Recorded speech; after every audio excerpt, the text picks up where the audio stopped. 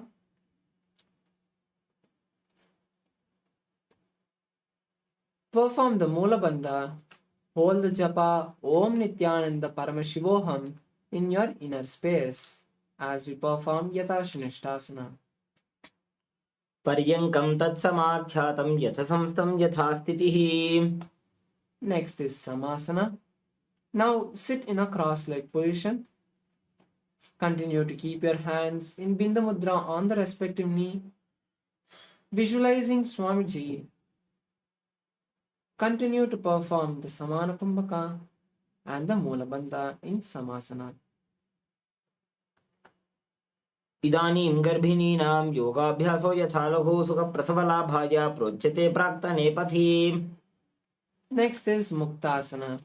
Now place your right leg on the left thigh and keep the left leg by the perineum. Visualizing a sage, gaze to the nose and perform the Mula Bandha. निबीड्य सेविनीं सूक्ष्मां दक्षिणेतरगुल्पतः वामं याम्येन गुल्फेन मुक्तासनमिदं भवेत्. The next asana is Siddhasana. Now keeping the legs in the same position, gaze to the third eye and visualize Swamiji. Hold the Mula Bandha in Siddhasana. स्थानुसंयमितेन्द्रियोचलदृशा पश्यन् भ्रुवोरन्तरं चैतन्मोक्षकपातभेदजनकं सिद्धासनं प्रोच्यते. Next is Siddhyasana.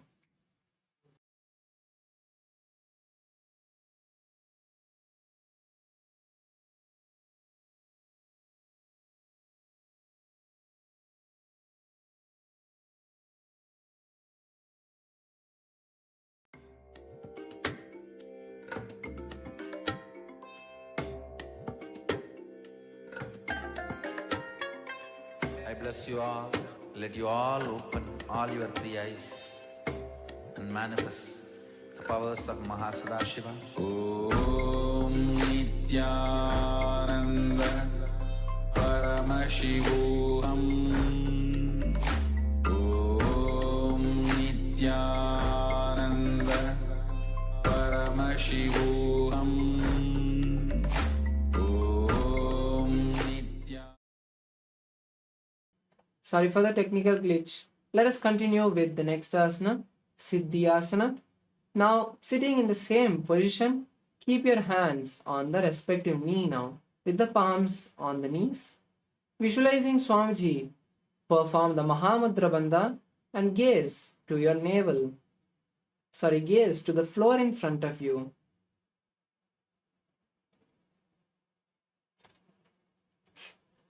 वामपादकेडी जानो Seoni मदितासुको ठानो. Now we move to Rudrasana 2. Now again roll the palms and keep them in Bindu Mudra. Visualize Lord Rudra, gaze to the third eye and continue to perform the Samana Kumbhaka in Rudrasana 2. वामचरण परिदक्षिण राखे एकजुगुति ऐसे विदिदाखे. Next asana is Santadunasana.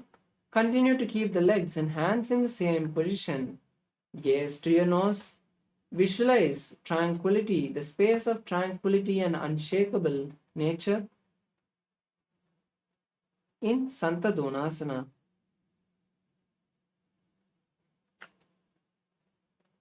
आसन की गुण मन कीर्तन चलता meet. Next is Siddhasana 2.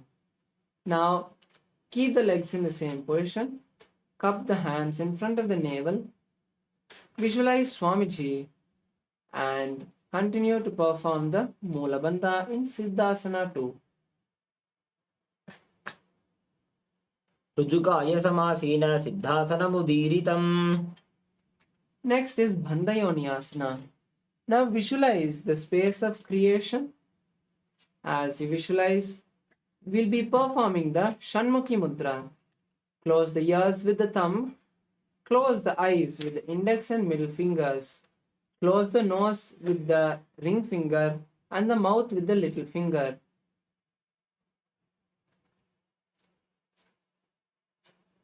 यत्र मध्ये महादेव बन्धयोन्यासने शृणु यत्कृत्वा खेचरो भूत्वा विचरेदीश्वरो यथा. Next is Virasana. Now again sit, keeping the legs in. Now pulling the right leg on the thigh of the left leg. Keep the hands in Bindu Mudra on the respective knee. Visualize the space of bravery in Virasana. एकं पादमथैकस्मिन् विन्यस्योरुणि संस्थितः इतरस्मिंस्तथा चोरुं वीरासनमुदीरितम्. Now we perform the next asana, Valmikasana. Now gaze to your third eye. Keep the hands and legs in the same position.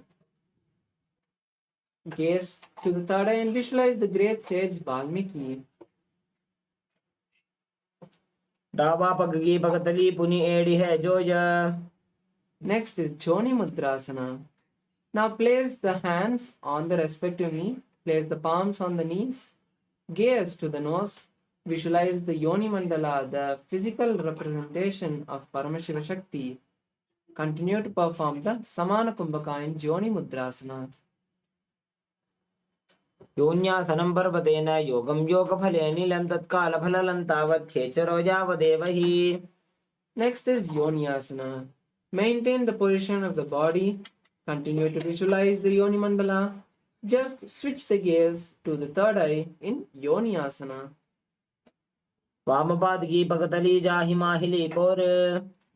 Next is Bhadrasana 3. Just bring the soles of the feet together. Fold them with both the hands. Visualize Lord Veerabhadra. Gaze to the nose and perform Udyana Bandha. गुल्भौ जवृषणस्यादः सीवन्त्याः पार्श्वयोः क्षिपेत सव्यगुल्पं दता सव्ये दक्षगुल्फं तु दक्षिणे. Next is Aghorasana. Place the left hand on the left knee. With the right hand, cover the nose and perform the Abhyantara Kumbhaka, which is inhaling through the right nostril hold the breath, inhale through the left nostril, hold the breath and exhale through the left nostril.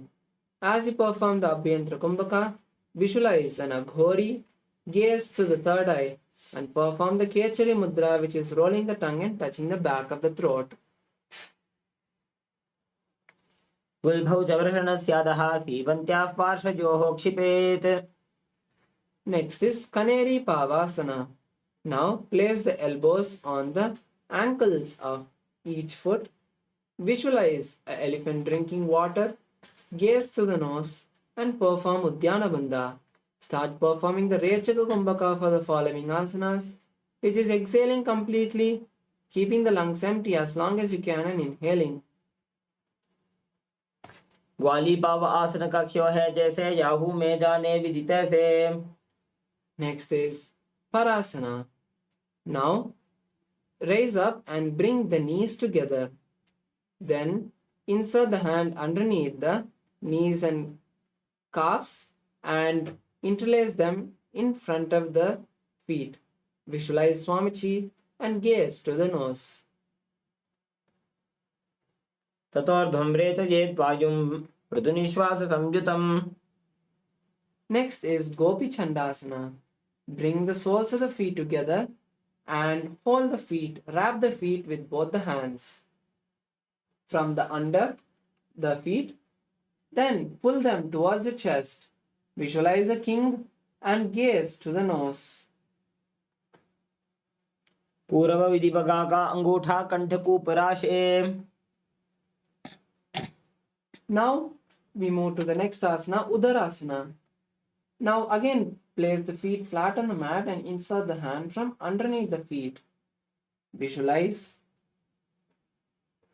Swamiji and pull the legs towards the chest. Visualize Swamiji and visualize him healing your body completely as you gaze to the nose. दोवु पगदली संपुटटाने उभयहस्त करियुरद हिताने. Next asana is Vishishtasana. Now pull the legs in front of your face. Visualize you are excelling in everything and continue to perform the Rechaka Kumbhaka. दोवु पगदली संपुटटाने उभयहस्त करियुरद हिताने. The next is Bhujasana. Now place each knee on the respective shoulder and from the inside the legs, from under the legs, try wrapping them and interlacing them behind the neck. Visualize a snake in Bhujasana. शिरासनं तु विज्ञेयं कक्षासनम् अतः परं ग्रीवासनं च परमं भुजासनम् इहोच्यते.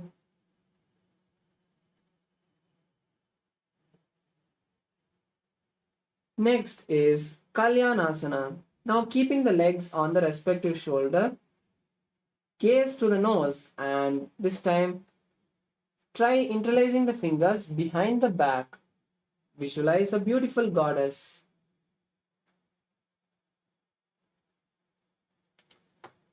दो हाथ पगमी च आने तिनको गोड़ा नीचे ठाने. The next is Sankatasana.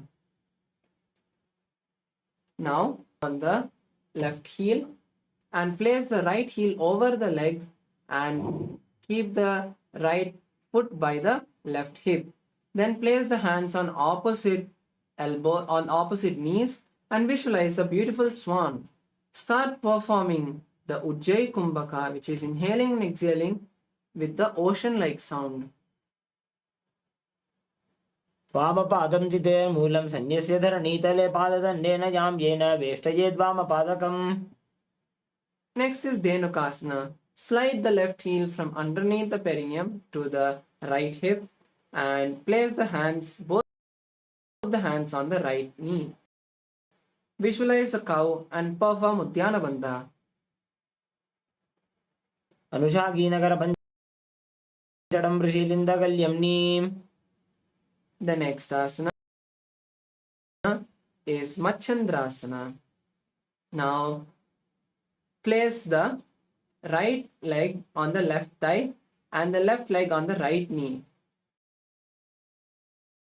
Turn to the left side and placing the right hand on the left thigh. From behind, place the left hand on the right thigh. Visualize Swamiji and gaze to the third eye. वामजङ्गपरदक्षिणटाने वामहस्तपिष्टेति स आने. Now we move to the next asana, Machandrasana 2. Untwist the body and hold the feet. Then slowly lean down and place the forehead on the ground. Visualize Swamiji. प्रथम जी मनो चरणजो Joji वामजङ्गपरिराखे sooji. Next is Guru Asana. Raise up, interlace the fingers and place both the hands on the left knee. Visualize Swamiji and perform Mahamudra Bandha. पूर्वमूले इतरपादस्य कनिष्ठिका प्रदेशगुल्फं संस्थाप्य. The next is Sankatasana on the opposite side. Now sit on the right heel and place the left leg over the right leg and keep both the hands on opposite knees. Visualize a beautiful swan. वामपादं जितेर्मूलं संयस्य धरणीतले पाददण्डेन जाम्येन वेष्टयेद्वामपादकम्. Now we perform Dhenukasana. Now slide the left heel from underneath the perineum to the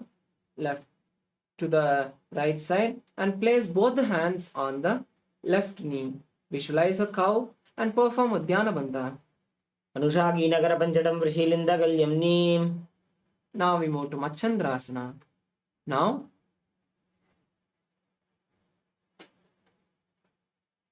place the left leg on the right thigh and the right leg on the left knee.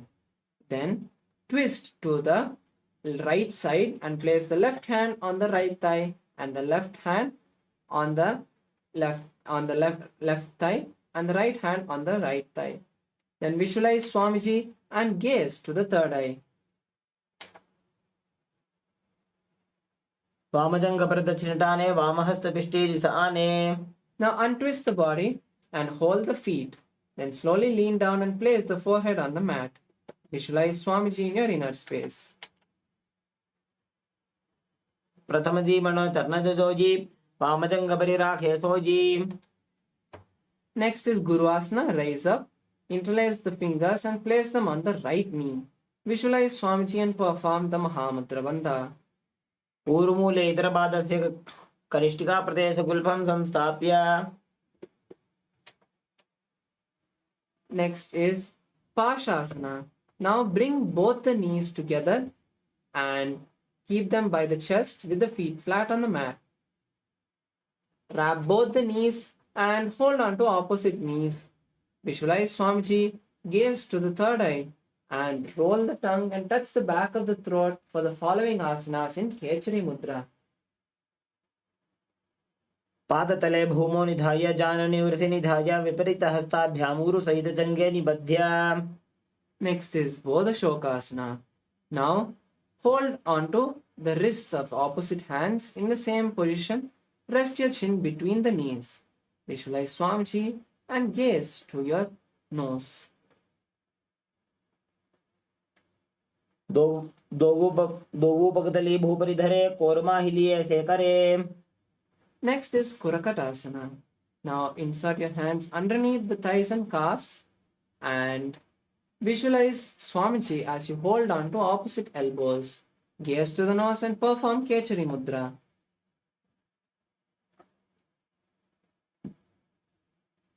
मूलद्वारि धरती परिठाने डावापकपरिदचपद आने. Next is Sumati Asana. Now place the right leg over the left leg. Gaze to the nose, visualize the great sage Sumati and perform Kechari Mudra.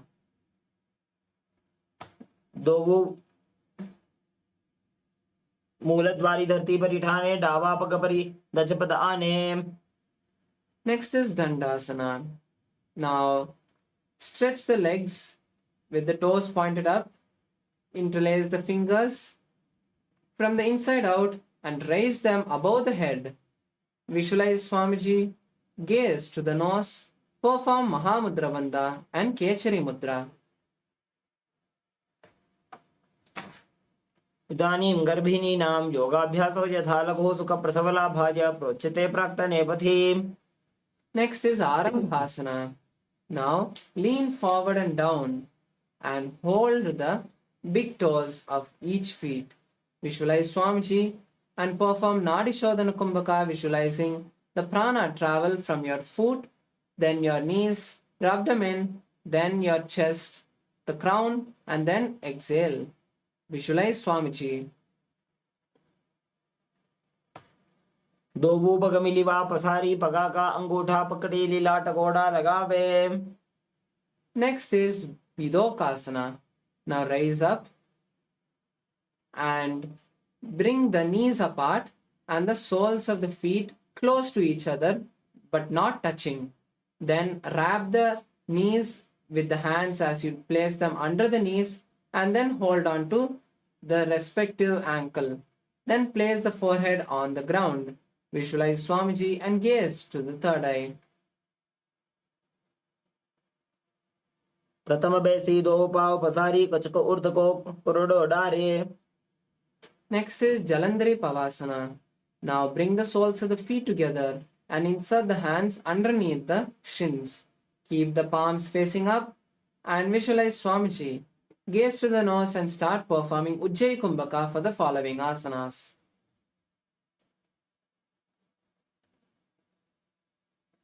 दो एड़ी में लिखे दीजिए हाथ पसारी. Next is Urdhva Paschimottanasana. Now raise up and place one leg behind your neck. Then lean down, placing your forehead on the stretched leg and visualize Swamiji.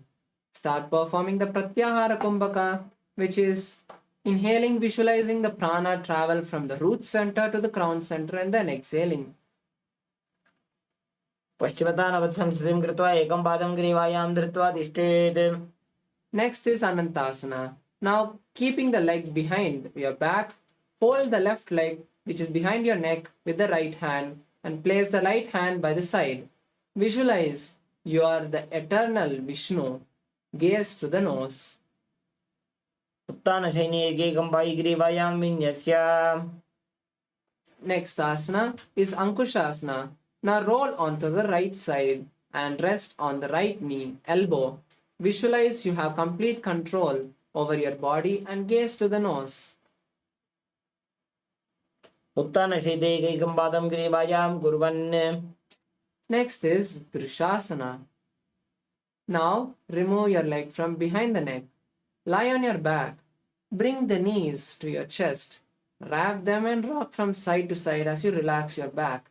Visualize Swamiji. उत्तानशयनं जानुनि हृदयवष्टम्बा जङ्घासहित ऊरु निगरध्वजे बद्ध्वा सव्यापसव्यं लोढयेत्. Now again come to a seated position with your legs stretched.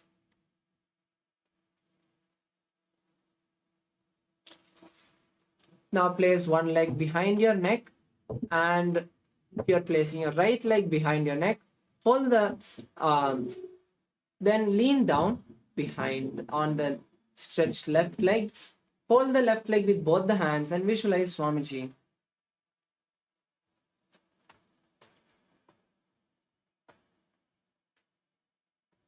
पश्चिमतानवत् संस्थितिं कृत्वा एकं पादं ग्रीवायां धृत्वा तिष्ठेत्. ऊर्ध्वपश्चिमतानं भवति.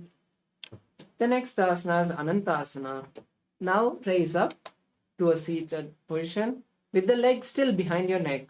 Keeping the right leg behind your neck, hold it with the left hand and place the right hand by the side of the body, visualizing Vishnu. Gaze to the nose. उत्तानशयने एकैकं Pai ग्रीवायां विन्यस्य. Next is Ankushasana. Now roll on to the left side and balance on the left elbow. Continue to keep the leg behind your neck and visualize you have complete control over your body. उत्तानसहित एकैकं पादं ग्रीवायां कुर्वन्. Next is Yoga Nidrasana. Then as you lie down on the back, place one leg at a time behind your neck. Visualize Swamiji in your inner space. Gaze to your nose. Perform the Pratyahara Kumbhaka and the Mula Bandha. पादाभ्यां वेष्टयेत् कण्ठं हस्ताभ्यां प्रचमण्डनं तन्मध्यासतं शयनं कुर्यात् योगनिद्रा सुखप्रदा. Next is Atma Ramasana. Now remove your legs from behind the neck. Just keep the legs behind each shoulder and then wrap the legs from the inside and try interlacing them behind the neck. Visualize Lord Vishnu blessing you and gaze to the nose. आत्मा रामासन प्रथम सूदो सोवे. Next is Kochikasana. Now lie on your back and keep the thighs on the chest. Make the legs vertically up towards the sky. Stretch the hands at shoulder level to the side. Visualize Swamiji in your inner space and gaze at the third eye. दो हाथ सीधा सा करे 300 उबली सा पा करे. Next is the sequence of Jatra Parivritti 1, 2 and 3. Now we'll be performing the base position, which is in the same position as Kochikasana. Keep the thighs by the chest and the knees bent. Then place the right leg to the right side bent and stretch the left leg. Jatra Parivritti 1. Jatra Parivritti 2, bend the left leg also to the right side. And Jatra Parivritti 3, stretch the legs to the right side and hold the legs with the right hand. Turn to the left side and visualize Swamiji. Now we'll be performing Jatra Parivritti on the opposite side. Come back to the base position. Now place the left leg to the left side bent and stretch the right leg. Jatra Parivritti 1. Jatra Parivritti 2, bend the right leg also to the left side. And Jatra Parivritti 3, stretch both the legs to the left side and gaze to the right side, visualizing Swamiji. परिवृत्ति कुक्षि भागे तदाहि परिगीतितः बद्ध कोणं सुप्तो कोणं मूल कोणमतापि च. Now we'll be performing Dvipada Pitam Asana. Now lie down with your feet flat, knees bent and hands touching the base of each foot. Now lift your hips up as much as you can, tuck your chin to the chest and visualize a bridge gazing at the nose. प्रतिक्रियायुतं द्वन्द्वपीठ सर्वबलप्रदं गर्भिणीनां दुर्बलानां इति Gargi जगादनो. Now we move to Paryankasana. Now place your hands next to your head with the fingers pointing towards the body and the elbows up. Now push your whole body up, bending your back as much as you can. Visualize a stone furniture. उत्तानशयनमस्ततलाभ्यां भूमिं वष्टभ्य पादतलाभ्यां भूमिं धृत्वा. The next asana is Shvotanasana. Now relax your body on your back, bend the knees to the chest and hold the shoulders with the hands. Rotate your hip in a circular motion. Visualize yourself as a playful dog and start performing the Saja Kumbhaka.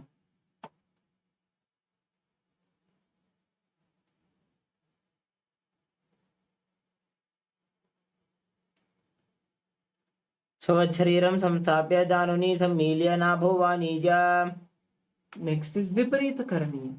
Now kick your legs up into a vertical position, balancing only on your shoulders, and keep your hands stretched behind your back. Rotate your legs in a circular motion, visualizing Swamiji. Keep your chin tucked to the chest and inhale and exhale, which is the Kumbhaka called Murcha Kumbhaka. भूतले सशिरो दत्त्वा खेनजे चरणद्वयं विपरीतकृतिश्चैषा सर्वतन्त्रेषु गोपिता. Next is Viparita Karani to stop the rotation of the legs and just be stable. Continue to visualize Swamiji. करणे विपरीताख्या सर्वाधिव्याधि नाशिनी नित्यम अभ्यासयुक्तस्य जाटराग्नि विवर्धनी. Next is Langalasana. Slowly rest the legs on the ground behind the head. bring both the hands together and interlace the fingers. Visualize a plow. नरकासने स्थित्वा नासिकाप्रदेशे भूमौ पादपृष्ठे स्थाप्य. Next is Saita Paschimottanasana. Now bring the hands to the feet and hold them with each hand. Visualize Paramashiva. तानं शयित्वात् कुर्वीत शयितपश्चिमतानकम्.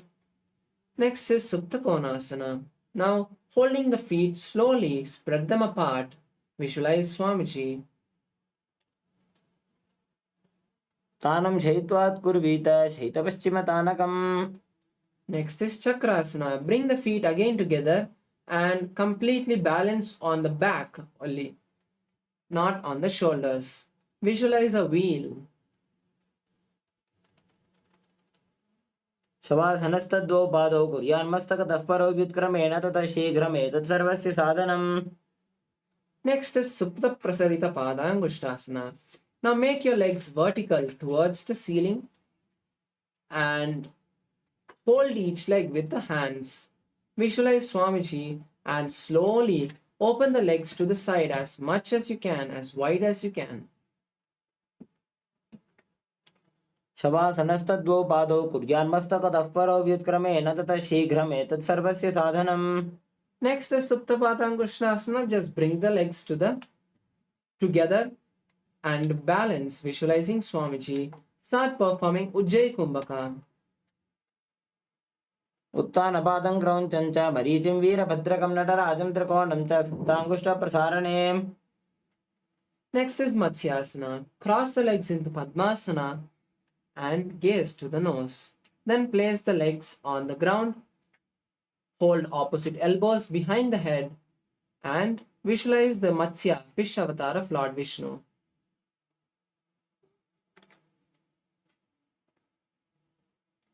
मुक्तपद्मासनं कृत्वा उत्थानशयनं चरेत् कूर्पराभ्यां शिरो वेष्ट्या मत्स्यासनं तु रोगः. Next is Parashuramasana. Place the right hand on the left palm.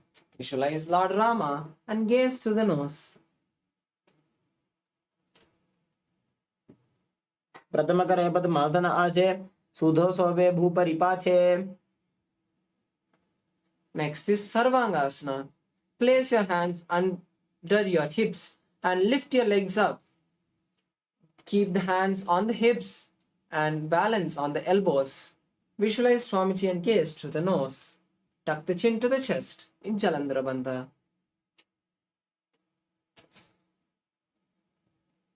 अथवा क्षेत्र संक्षेपात् सर्वांगासनम् उत्तमम्.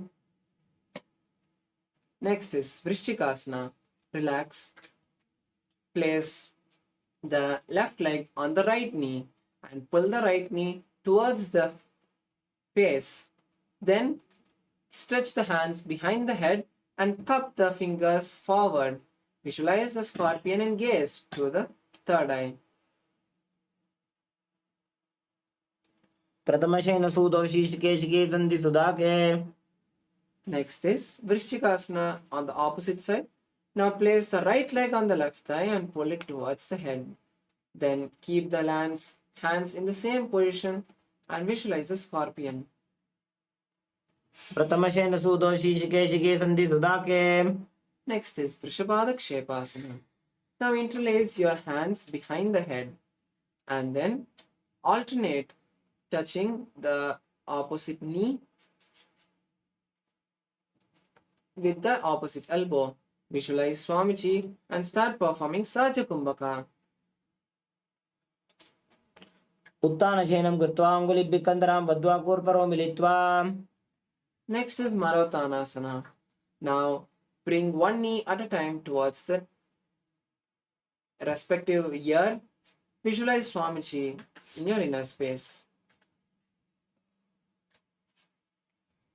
श्रोत्तानवद्धं सिद्धीकृत्वा जानुद्वयं पर्यायेन कर्णयोः संस्पृशेत्. Now we perform Vrikasana. Now from the lying down position, raise to a standing position without the help of the hands. Stand up and then again lie down, visualizing a wolf. उत्थानशयनं कृत्वा पादतलाभ्यां भूमिं धृत्वा. Next is Luthasana. Now come to a seated position with your legs stretched and then perform a somersault backwards, visualizing Swamiji. उत्थानशयनं पादौ शिरौ उल्लङ्घ्य भूमौ स्थापयित्वा. The next is Saratasana. Now lie on your back. As you lie on your back, keep the hands by the side of you and make a whistling sound as you visualize a chariot. नुब्जशयनं कृत्वा नाभिं भूमौ निधाय. Now perform Dehalyullanganasana. Now come to a plank position and jump the feet again and again between the hands and back into a plank position. Visualize yourself transcend body and mind. हस्तद्वयं बद्ध्वा तन्मध्ये चरणद्वयम् उड्डानैव बहिरानीय. Next is Chatyasana. Now stand tall and lean down, placing your hands also on the mat.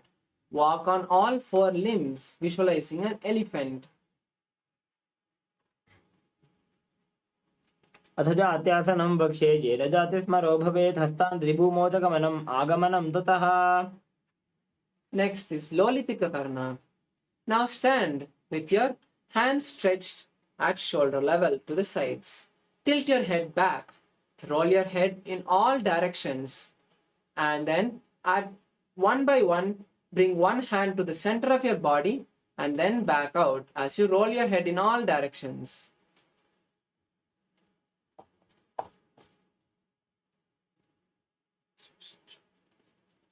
Relax. Let us now move to Sarpasana. Stand tall.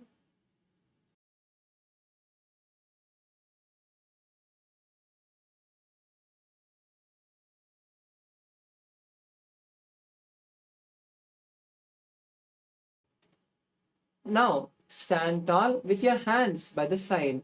Visualize the Kundalini travel from the root center to the crown center. If you have a rope, just gently wrap your feet. अथ सर्पासनं वक्ष्ये वायुपाणाय केवलं शरीरं दण्डवत् तिष्ठेत् रज्जुबन्धस्तु पादयोः. Next is Ustrashadanasana. Now lean down and place your hands underneath the feet from the front and walk back and forth like a camel. मुष्टिकनिष्ठिकाप्रदेशेन भूमौ निधाय उपरि पादतले संस्थाप्य. Next is Ashwasana. Stand tall. This time again lean down and place the hands underneath the soles of the feet from the side.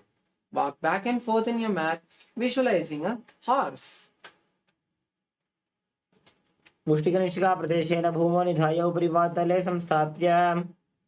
Next is Kapotanitakasana. Now standing tall, bend your back as much as you can in the back, keeping your hands interlaced behind. Visualize a bird diving. पादतले भूमौ निधाय पृष्ठभागेन हस्तजङ्घापर्यन्तं नीत्वा. Now we perform Talapushpaputam Karana. Now coming to a half squatted position, bend one knee, lifting the heel and keeping your hands in Namaskar Mudra. Tilt to that side gently and offer flowers to Paramashiva. Visualize offering flowers to Paramashiva. Then repeat on the other side.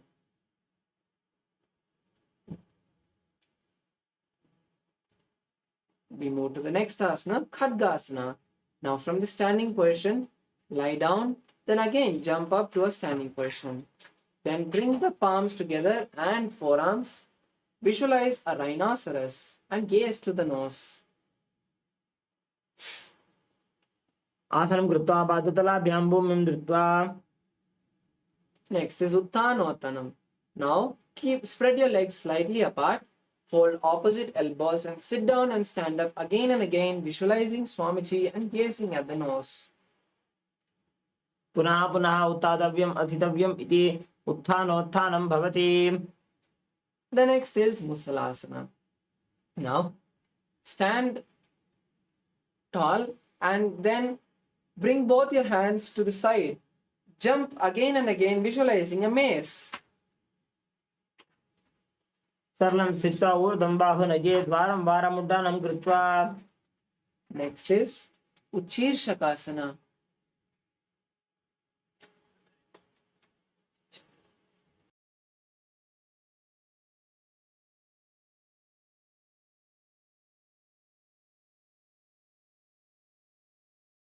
Now we'll be performing Uchirshakasana. Now place one leg on the opposite thigh, in front of the opposite thigh, and sit down and stand on one leg. And then rest this leg on the ground and raise the opposite leg and then sit down and stand up. Repeat this again and again on both sides, visualizing Swamiji and gazing through the nose.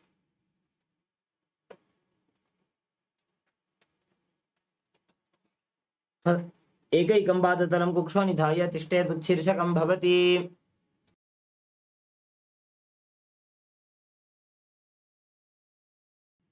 Now we move to the next asana, Parshvajanukarna. Now, standing on one foot, raise the left leg to the chest. As you raise the left leg, hold it with the left hand and keep the palm of the left hand in a fist. Keep the right hand on the right thigh. Visualize Paramashivam. एकेन पादेन स्थातव्यम्. Now we move to Tandavasana. Now, in a standing position, stand on your left leg and stretch the right leg forward. Sit down and stand on the right leg, keeping the left leg straight. Visualize Paramashiva dance.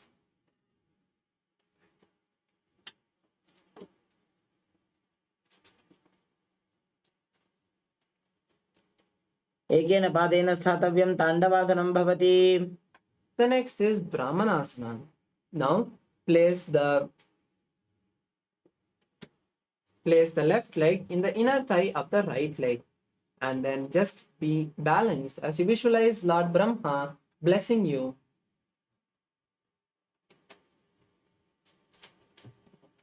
ब्राह्मणासनमावक्ष्ये यत्कृत्वा ब्राह्मणो भवेत्.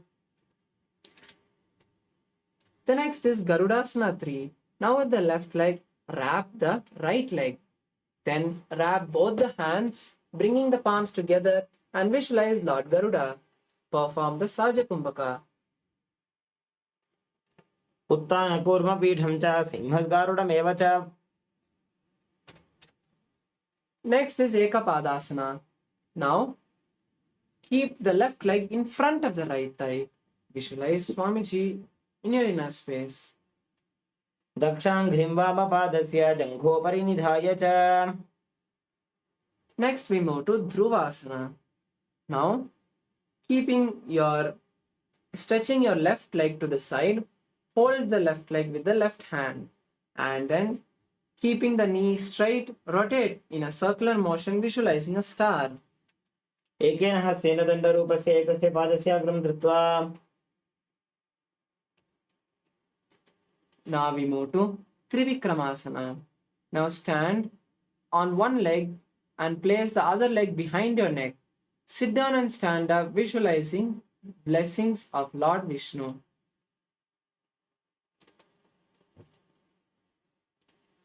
ग्रीवायां पादं संस्थाप्य स्थातव्यम् उत्थातव्यं त्रिविक्रमासनं भवति. Next is Parshvajanukarna, again on the opposite side. Now bring the right knee to the chest and hold the right leg with the right hand. Keep the right hand palm in a fist and the left hand on the left thigh. Visualize Paramashiva.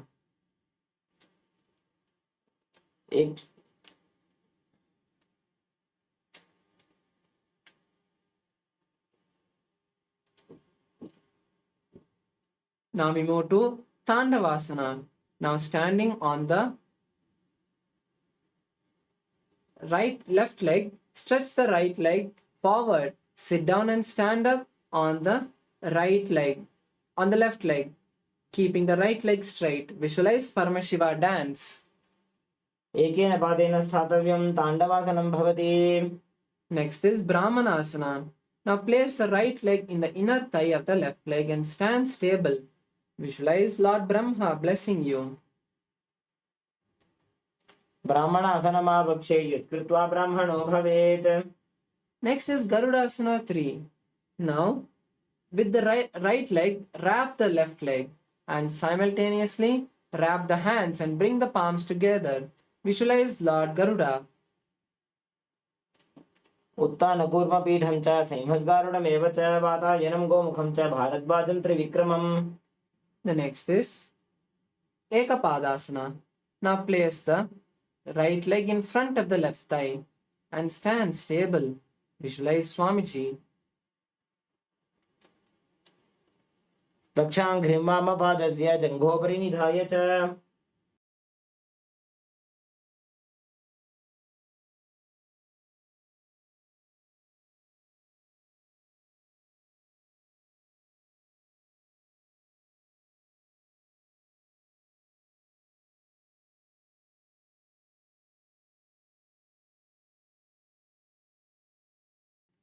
Now we'll be performing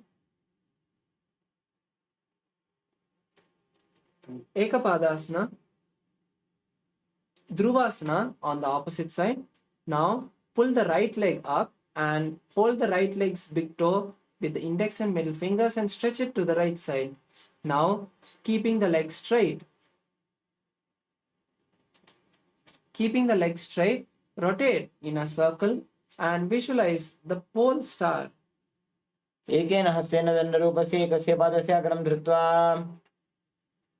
Next we move to Trivikramasana. Now place one leg behind your neck and keep your hands straight, opened in the shoulder level. Sit down and stand up on one leg and visualize Lord Vishnu. ग्रीवायां पादं संस्थाप्य स्थातव्यम् उत्थातव्यं त्रिविक्रमासनं भवति. Next we'll be performing Samanaka Karana. Now stand with your hands to the sides. Just relax your body after this intense sequence.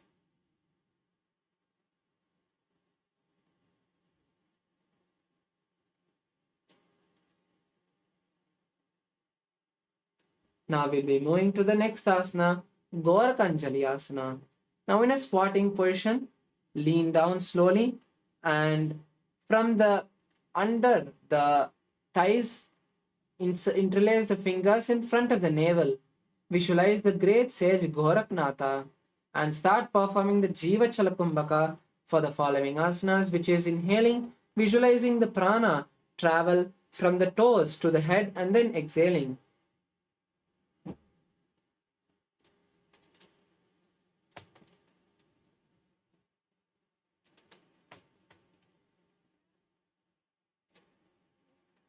प्रथम हि उभोः ये बाहुरी नीचो पुनिहोवे.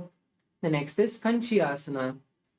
Now just lower the hands and keep the interlaced hands in front of the perineum. Visualize Swamiji in your inner space. पूर्वमध्यात् हस्तौ निवेश्य नितम्बं धृत्वा पादतलाभ्यां भूमिं वष्टभ्य. Next is Bhairuvasana. Now interlace the fingers underneath the buttocks and keep the soles of the feet together, flat on the mat. Gaze to the navel. दो बगगी छलिया की माहिली core मिलागी फना पानी उकड़ मोड़ वैसे. The next is Varahasana. Now take the hands behind the back with the fingers pointed downwards. Visualizing Lord Varaha, the boar avatar of Lord Vishnu, gaze to the nose. पागतली की माहिली core मिलागी फना पानी उकड़ मोड़ वैसे. Next is Pripitasana. Hold the toes of each foot and raise your hips to the level of your knees. Visualizing Swamiji in your inner space. Balance here.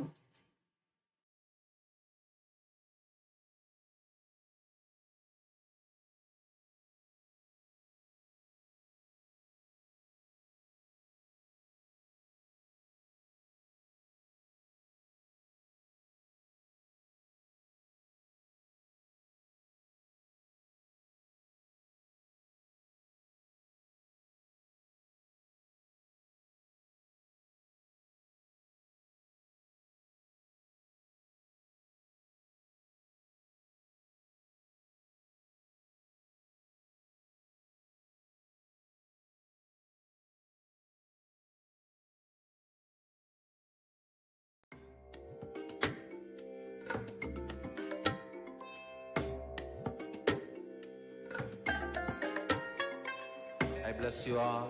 Let you all open all your three eyes and manifest the powers of MahaParamashivoham. Om Nithyananda Paramashivoham. Om Nithyananda Paramashivoham.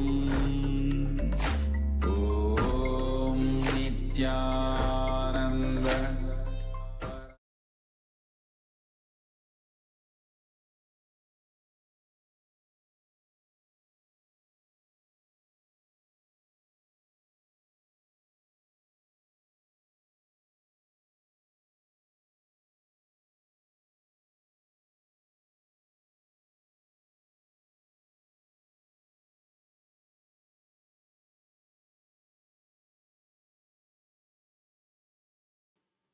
Sorry for the technical glitch.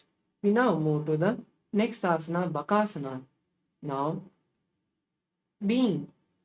come to a squatting position and place your hands shoulder width apart.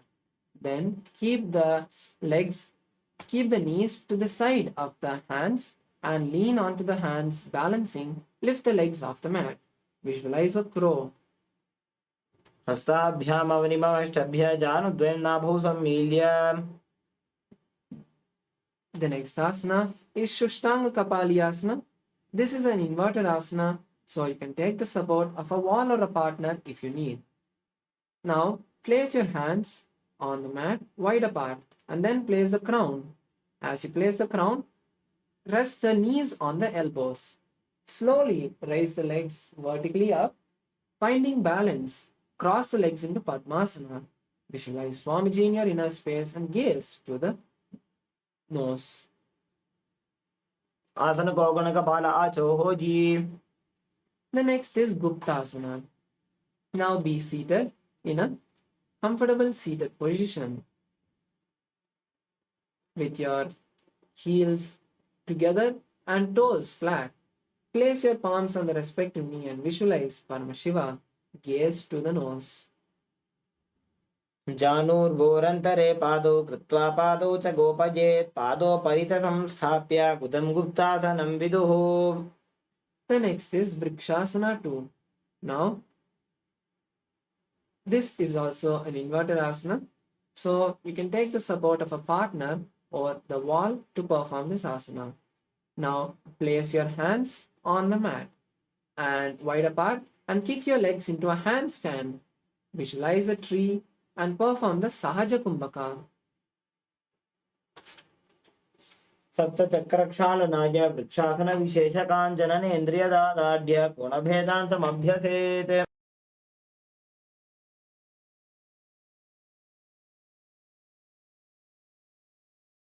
Next, we move to Shibhu Asana.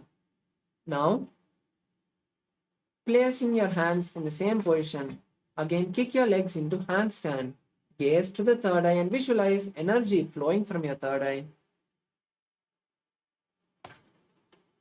दो ऊपक जोड़ी माही Gulf मिलाए. Now relax and come into a plank position.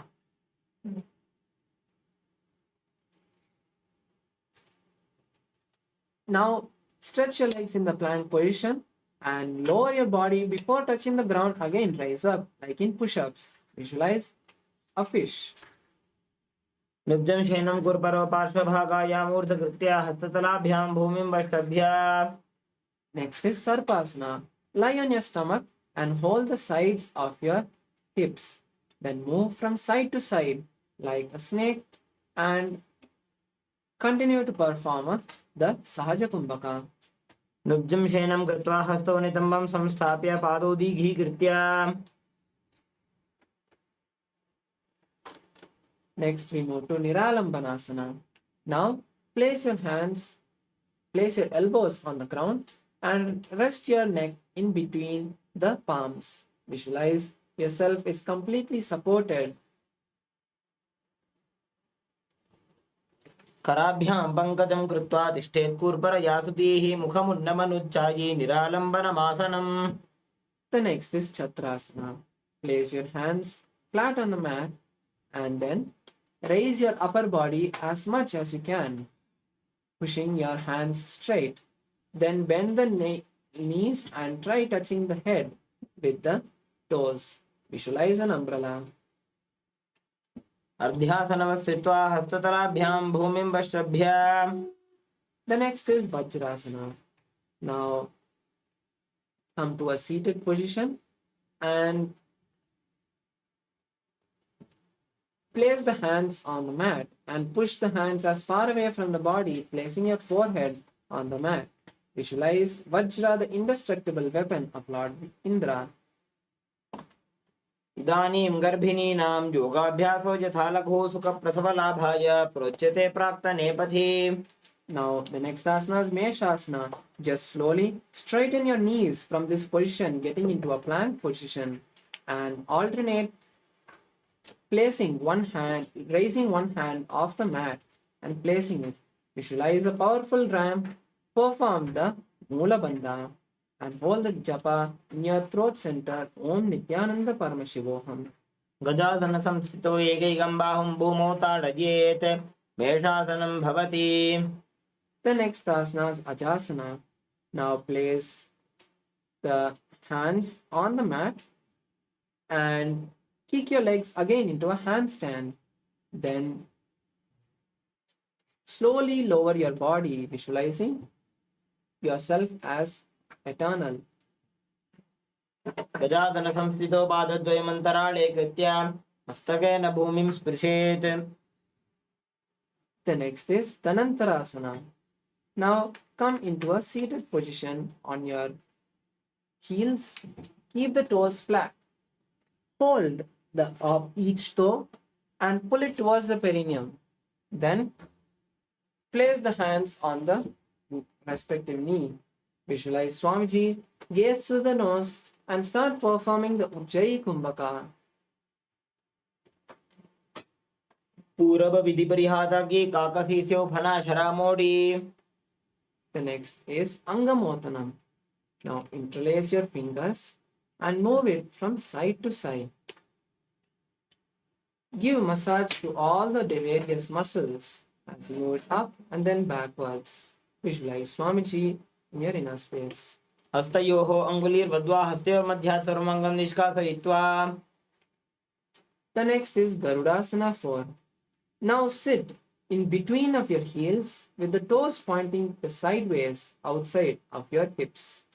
Visualize Lord Garuda flying. जङ्घोरुभ्यां धरां पीड्य स्थिरकायो द्विजानुना जानु परिकरद्वन्द्व गरुडासनमुच्यते. The next is Ananda Mandirasana. Now sit on your heels and keep the knees wide apart. Place your hands underneath the respective ankle. Visualize yourself in a blissful temple and gaze to the third eye. अथ वक्षे वीरनाथ आनन्दमन्दिरासनं यत्कृत्वा अमरो धीरो भवत्येवेह साधकः. The next is Mandukasana. Now, in a seated position with the ankles crossed, place your hands underneath the respective knee.